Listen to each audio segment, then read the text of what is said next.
This is The Process Shot. I'm Michael. I'm stuck in a haunted movie theater, and I've seen As the Earth Turns, a silent science fiction film from 1937 directed by Richard Lyford. It follows the strange events that befall the planet when a man by the name of Pax demands an end to all wars, lest he perform world-shifting acts that could potentially destroy civilizations. Peace talks stall, unfortunately, but that doesn't stop two stalwart reporters from trying to track him down.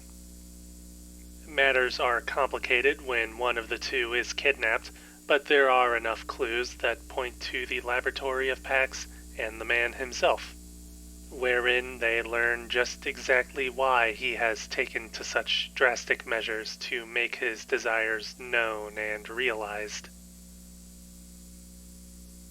That's most of the film right there, by the way. This movie is barely feature-length, but based on a crawl that came up before the movie itself started, it's not too surprising, as this is apparently an early independent production, which is something that shows quite a lot through the technical elements of the film. Set pieces are all pre-existing houses, usually redressed with some significant prop to separate it from others, but hardly doing much else to hide the truth. Cinematography also generally falls back on close-ups to try and keep the focus off of the backgrounds, I feel, but that only gets them so far. That said, the film's shortcomings and lack of a budget almost come through as a benefit thanks to the special effects, which are very much basic, but still add a level of charm almost because of how significantly they stand out. It's not quite the same as other movies that make use of miniatures, I would say, mostly because of how the movie doesn't try to pretend that these are meant to be realistic. These and other special effects are almost always there to tell the story and present ideas which can't be made completely real. And on a personal note, it's neat to see early effects in silent films, even if this isn't technically the silent era. Ultimately, it all goes more towards showing the possibility of independent filmmaking at a time where the medium would have primarily been limited to studio releases.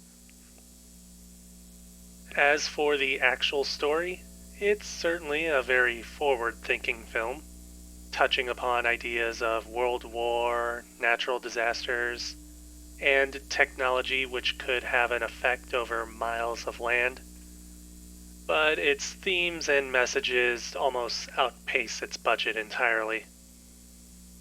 The story itself is also a bit oversimplified, driven less by the mystery of Pax and his rampage, and more by whatever it is he has to say, which leads to pretty convenient instances of characters being able to concoct a successful plan that moves them from one setting to the next, and then to the next, and the next, and the next, and eventually to Pax, who is probably the only character with an established backstory and motivation.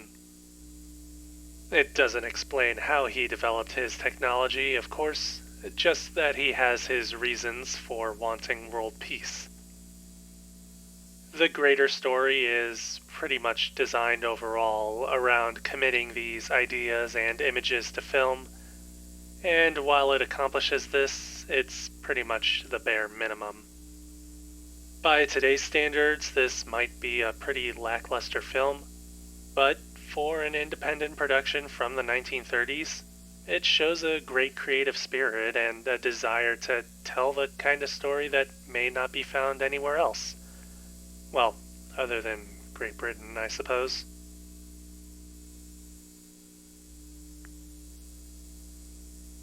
As the Earth Turns, Richard Lyford, 1937. 3.5 stars. I'd definitely say to give this movie a shot.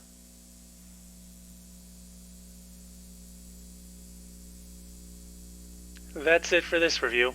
If you liked it, leave a like. If you didn't, leave a comment. Subscribe to the channel for more reviews. I'll be honest, I had a bit of trouble trying to figure out if this was actually a movie from the 30s or if it was shot recently and just made to look old.